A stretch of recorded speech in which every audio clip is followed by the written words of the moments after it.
Fritzi, I'm so glad to have you on the show. Leah, it's such an honor. Thank you so much for having me.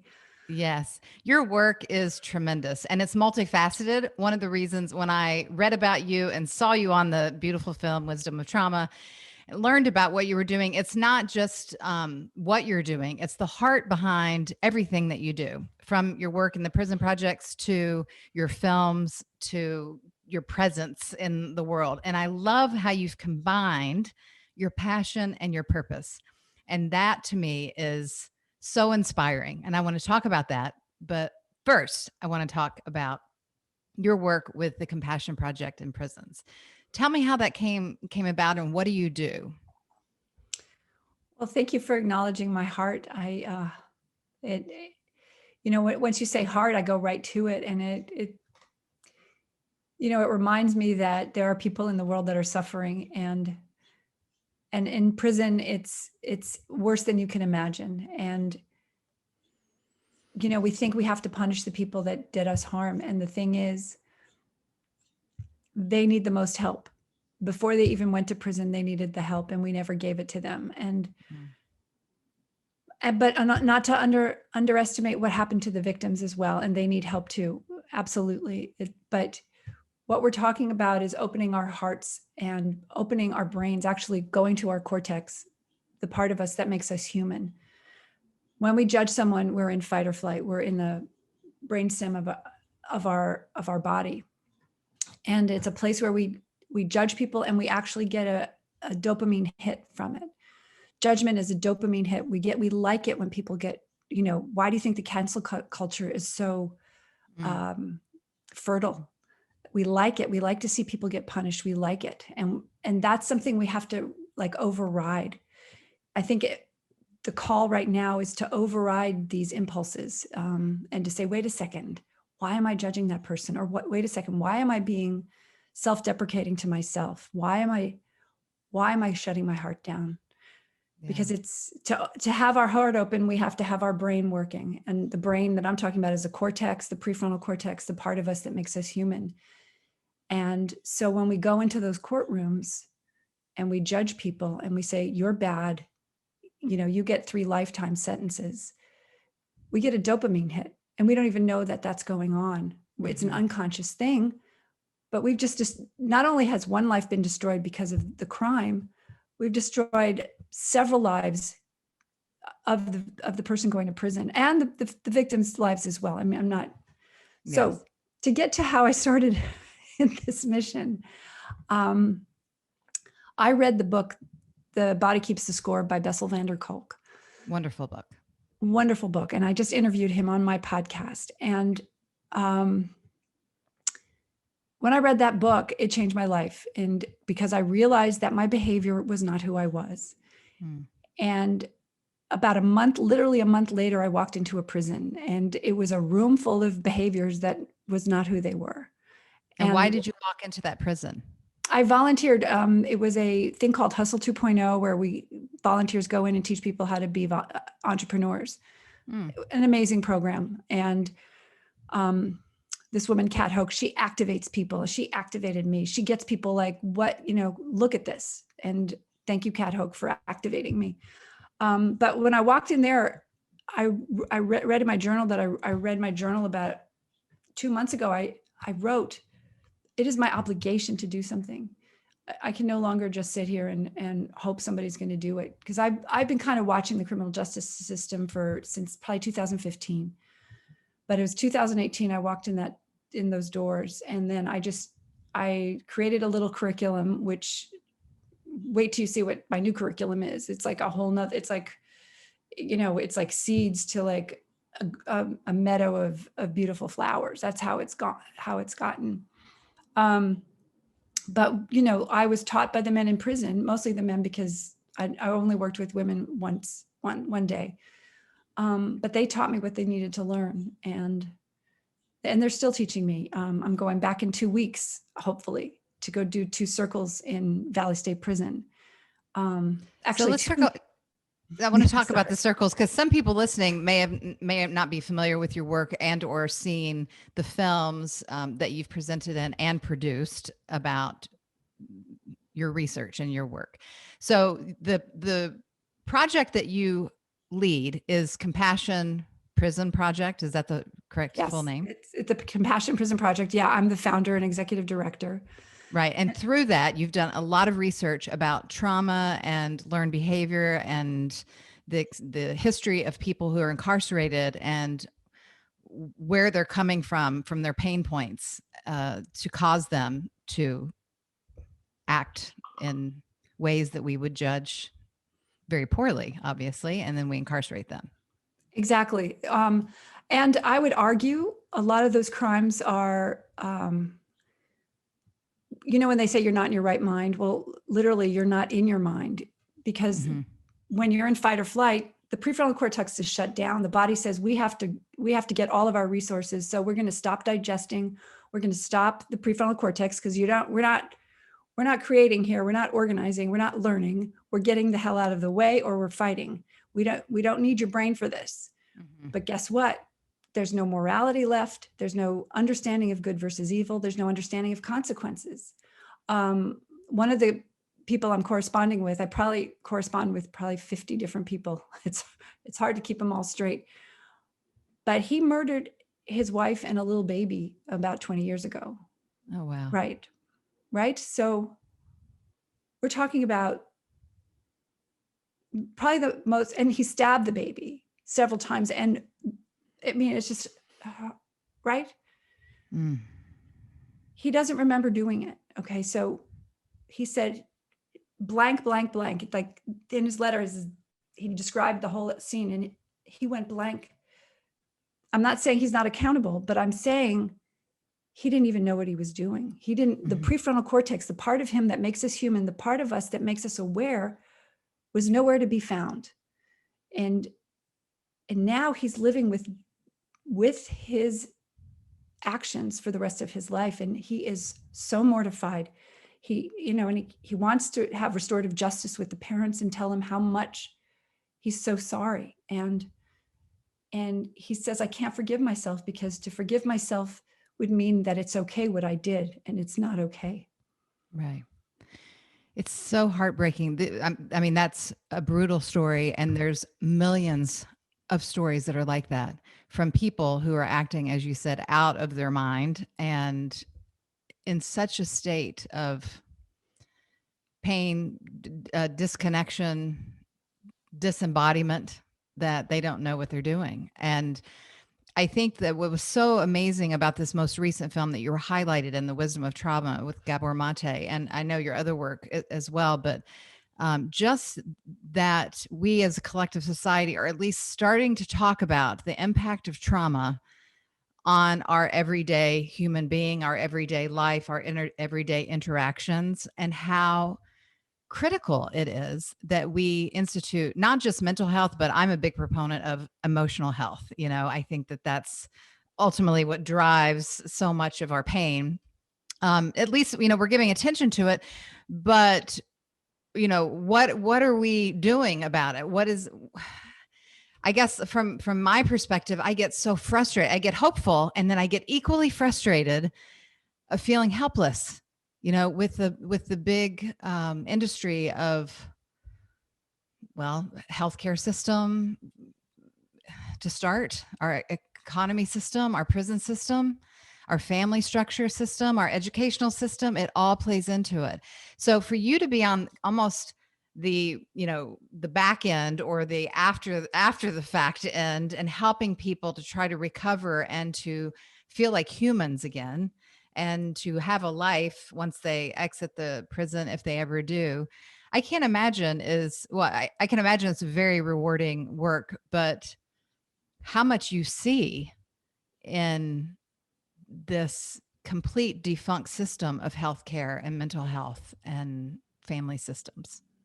But it's a whole system. The whole the whole thing is a system. It's a dehumanizing system, and all of it is based on profits and functionality. It has nothing to do with the human element, and because of that, it's actually destroying the earth. This is, I believe that all of these systems have to be looked at and rebooted to add the human element, because it's not about numbers anymore. We have enough. I don't think I need another scarf in my closet. I mean, seriously, I have enough, and I am enough. Those are the two things, and that's what I'm going to tell everyone until everyone gets it, is we're enough, and we don't need any more of this. We don't need any more of this. And this is it's on the same side. Feeling enough, we will stop the abuse. But until we feel enough, we can't. We don't know how, because it's innate in the survival mode. And part of survival mode is addiction to stuff, to Netflix, to substances, to coffee. And until we feel like we're enough, it's not going to be enough. And we're going to continue to rape and pillage each other, the earth, our resources, everything, our water supply. We have no water in California left. I mean, what are we doing? What are we doing? Mm-hmm. And other people are doubling down, saying climate change isn't real, but that's a trauma response as well. And so I have compassion for them as well, because they're in fight or flight, and they're like, you can't tell me what to do. And I don't want to tell them what to do, but I want to say, guess what? I think there might be some trauma behind all this. Can we look? Were you abused as a child? How was your father towards you? Are you resentful to your father? Are you taking your resentment out on the people that you serve? Mm-hmm. And so those are the questions we really as a society have to start asking. You know, why are we hoarding money? Who needs all this money? And Right. what do you get from it? You get power, right? You get recognition. Well, but you're enough. Why do you need that? Right. And I'm looking at the prison system, where we've marginalized, the most marginalized people have been even more marginalized, because 80% have been in foster care systems. There's a guy that we filmed. He talks about being, hit in the head with a 2x4 with nails in it, being raped. I mean, the things he survived, he's alive. It's amazing he's alive. And then he killed somebody. And so now, oh, well, you killed, so you're a survivor, but you killed someone. So you lose. Mm-hmm. Mm-hmm. And it's like, no, you don't lose. I see you. You belong to me. You are part of me. And it's true. We're an organism. We are one organism. And we're denying it. And so we have a cancer, and the cancer is spreading into the earth, but we can heal this, but it's urgent. It is urgent. I want to ask you personally. I can imagine, there's a lot of people that have gone into the prison systems to offer aid of some sort. Some people teach yoga, some people teach them how to read, how to resources, schooling, etc.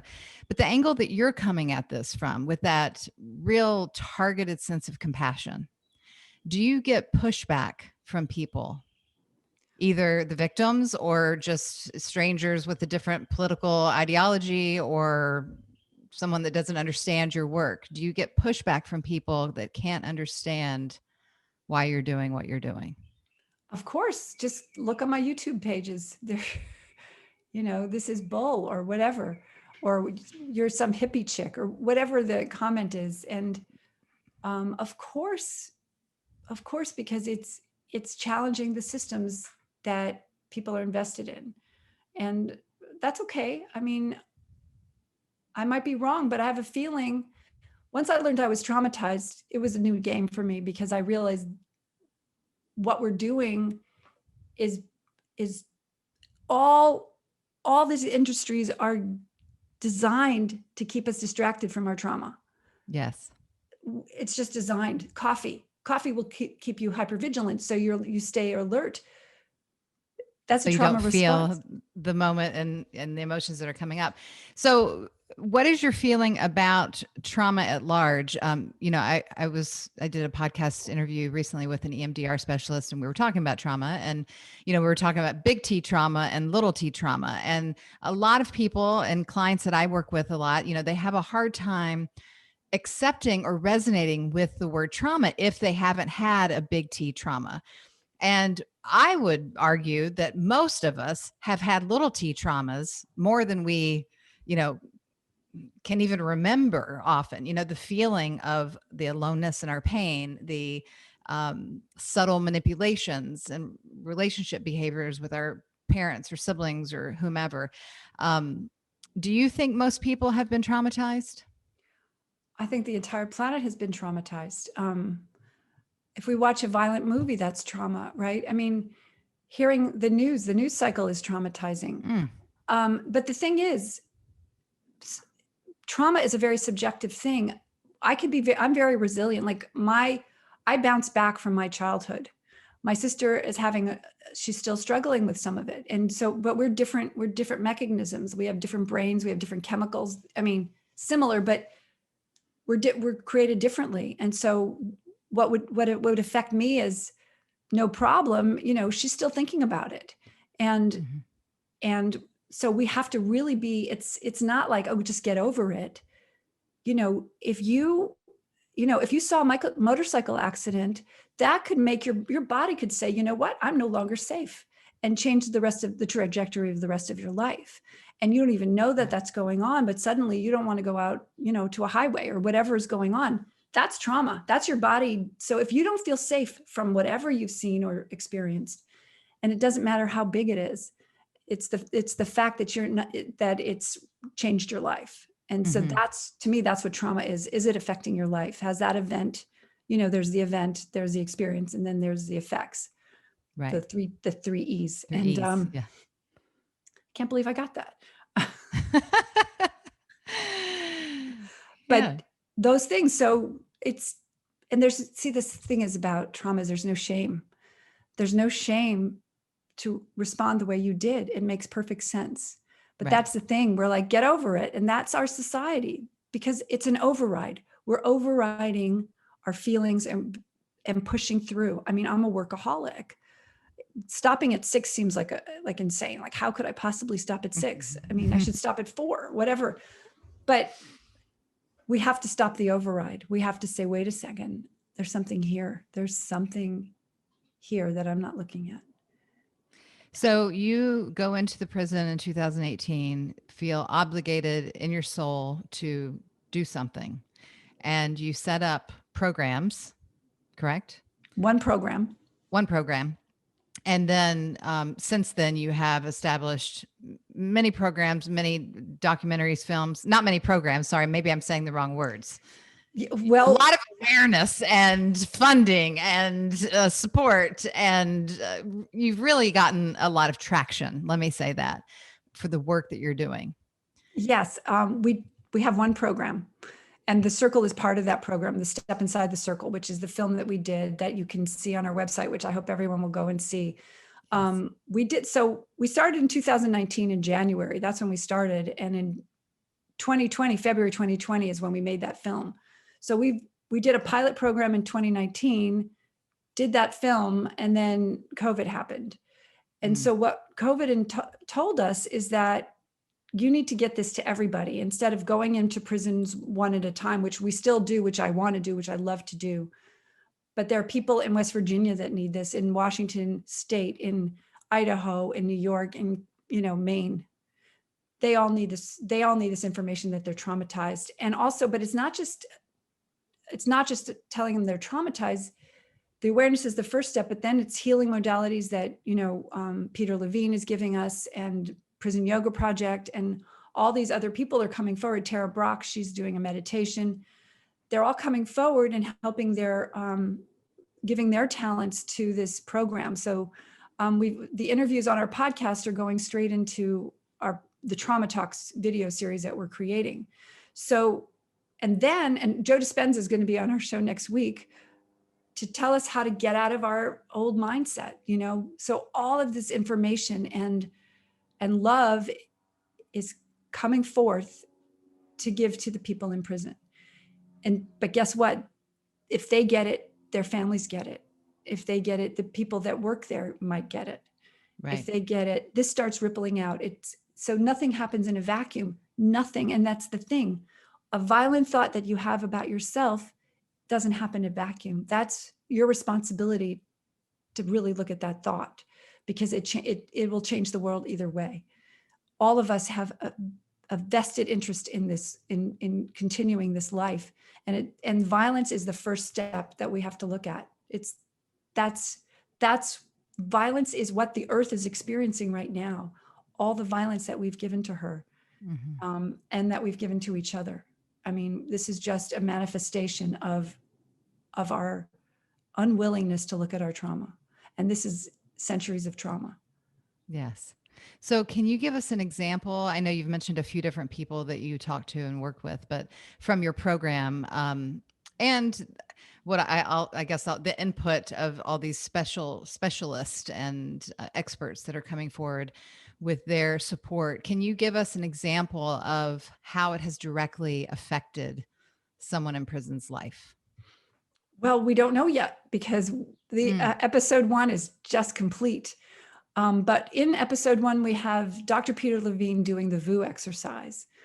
We have Nick Ortner doing the tapping solution exercise. And we have another, our COO just did the 5 senses exercise. So 3 exercises in episode 1 to help people just to get into their body and start understanding there are ways to start rewiring your brain towards self-regulation and co-regulation.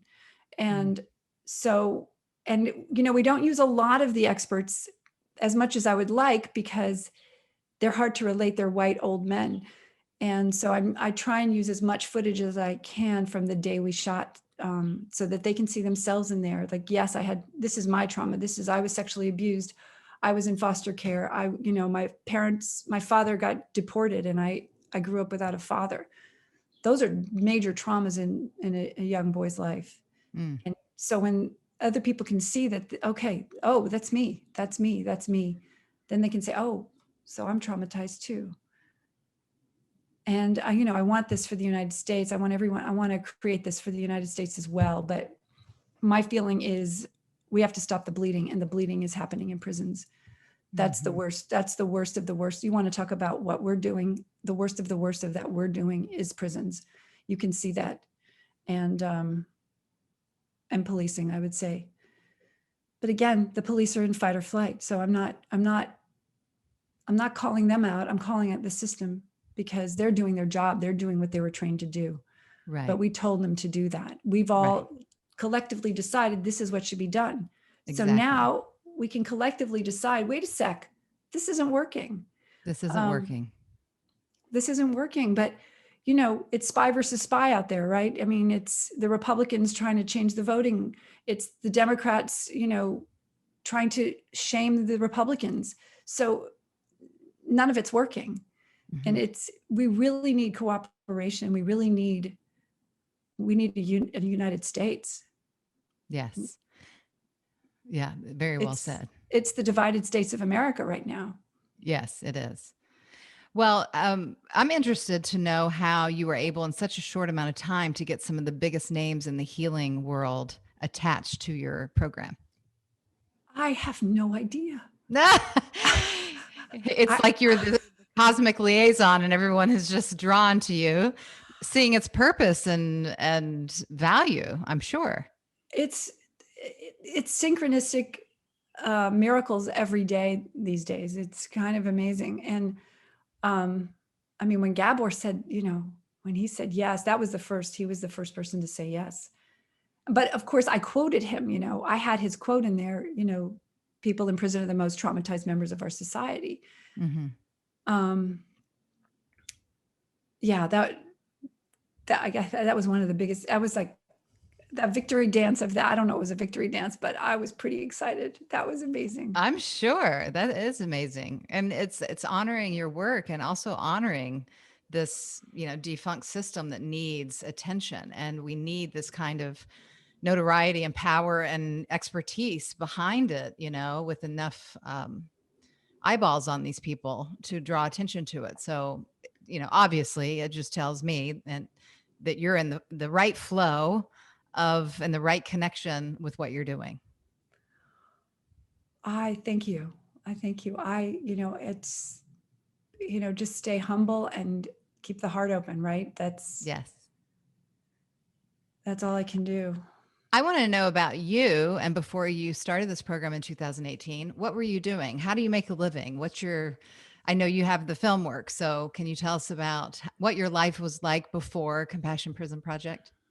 Well, really, right before Compassion Prison Project, I was a traumatized woman trying to be seen. Really, Hmm. I entered the film industry. I directed a few films.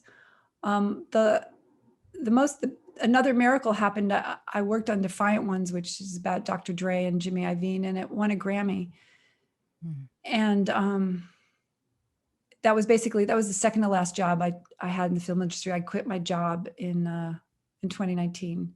I was like, I'm done. I'm done. So I'm full-time Compassion Prison Project. There's nothing I don't want to think about, is the producer getting his needs met? It's like, no. Are the 1.8 million people in prison getting their needs met? That seems like Right. a better use of my time. Of Mm. course, I'm working a lot more than I ever worked in my life, but that's fine too. But the filmmaking came in handy, because Yes, it seems to have came in very handy. it came in handy. And Rodrigo Prieto, who is one of Martin Scorsese's DPs, he showed up on that day with his crew and his big favors that he gave us, and his amazing wife, Monica. I mean, what they created in that day is like, whew. So yeah, I left the filmmaking, but we're still filmmaking. I'm still editing Trauma Talks, which I love, and it's but it's making it digestible for the people in prison, because a lot of people in prison don't have more than a sixth grade education, Right. because they're been in fight or flight, so their prefrontal cortex has been offline. It's not Hmm. that they're stupid, it's not that they're ignorant, it's that they just didn't have their brain when they were sitting in that classroom because they were in survival mode. Well, what do you know? Yeah. They don't need special needs, they just need to be safe. That's all. That's the only way we can heal also as a society. Guess what? Is if we feel safe. So I don't know how we do that, but I would say Yeah. yeah. It's a big question. I think about it a lot. Where does this start? Is it in the education system, in the home system? I know everyone says, it has to happen at home, and the conversation, the connection, and the safety, and the getting our emotional needs met and so forth. But when we're working with other human beings who are traumatized, especially of a certain generation who was never supported with this kind of talk or language or available resources to hash out, their past and their history and the ancestry we all come from, I'm not sure, you know, I mean, not that I'm going to make the decision, but it is kind of that big question of how do we instill education around this at the age when children are suffering the most. I mean, that would take a very special guidance counselor at school. You know what I mean? But that's where we need to target. Well, yeah. And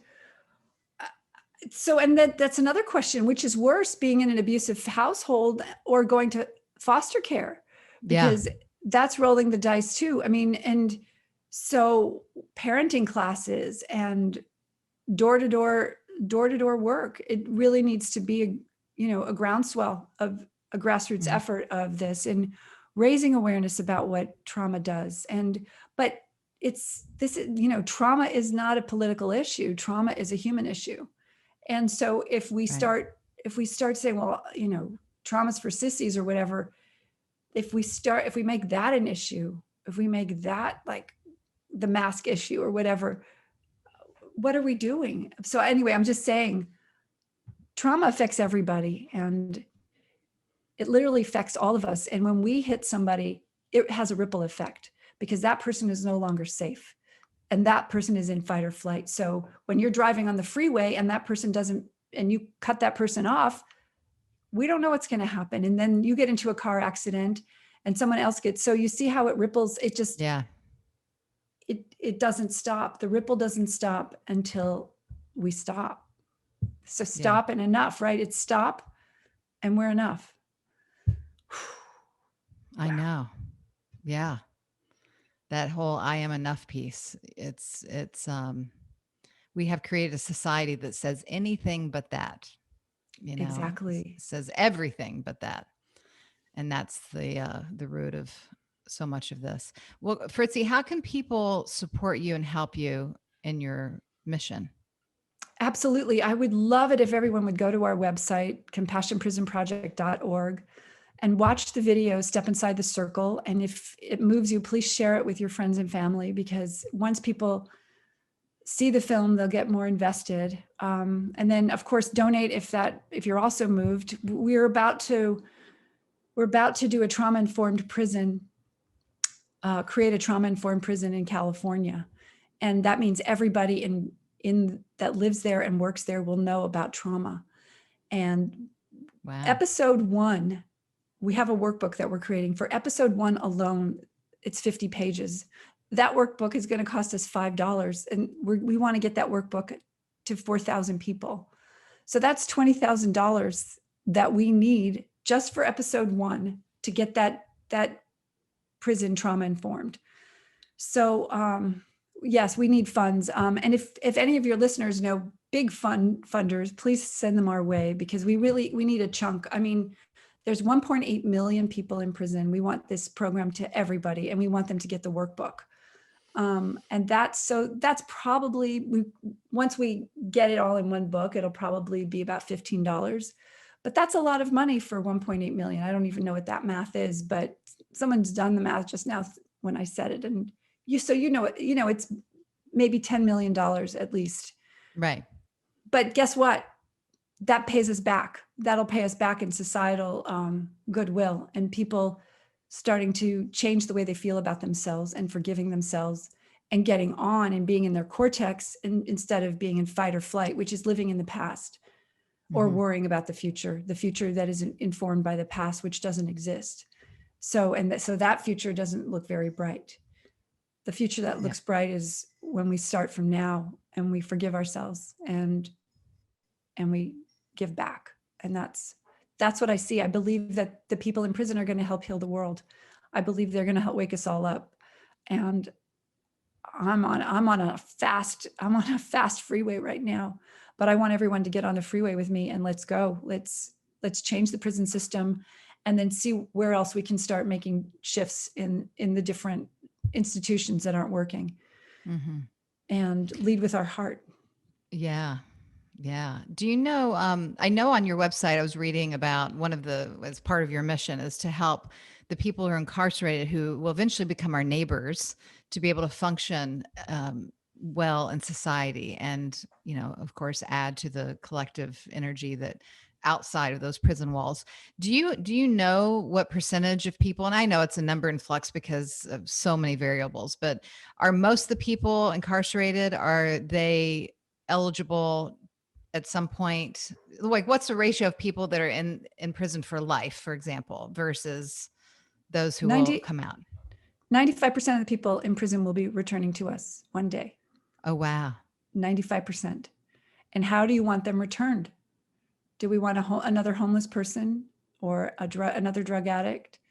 Or do we want a father that can, galvanize his community and help, beautify the landscape, or, work in a community center? Who do we want to return to us? Because the person that went into prison is going to come back either healed or destroyed. And that's on us. I'm taking accountability for it. That's on us. How do we want that person returned? Because guess what? When he returns and he destroys another life, that's also on us. So I'm taking responsibility for the whole pie.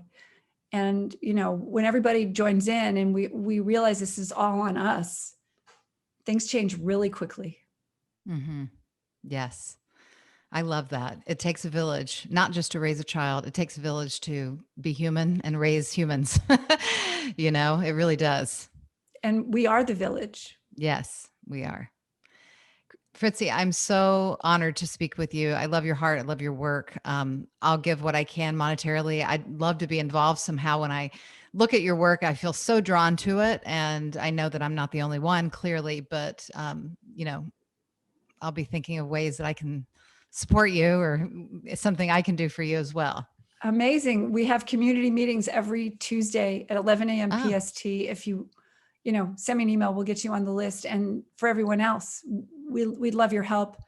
It's tsunami of supports coming through. So, and we're open to more support and more ideas, because it's the most creative thing I've ever done.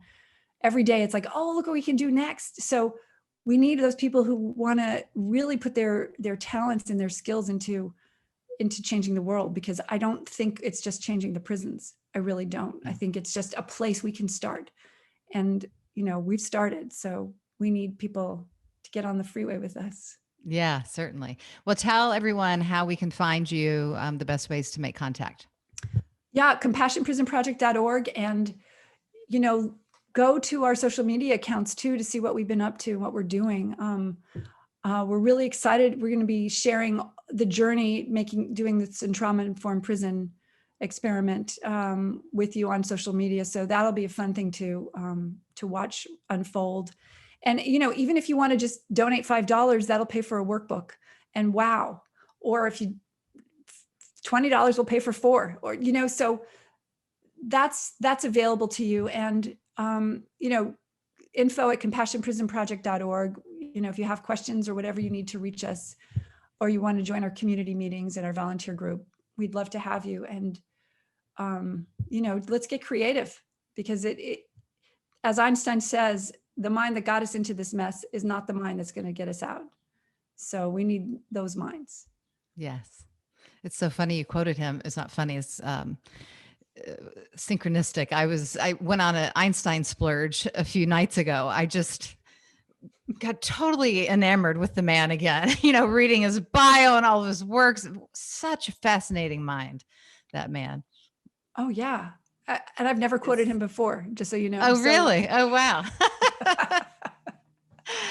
Well, thank you, Fritzi. It's been wonderful. And again, I applaud what you're doing. I'm so happy you followed your heart. Fritzi is an amazing example of what we can do with our time and our energy and our talents when we listen to the call of our soul and our heart and apply that every day. So thank you again for doing that.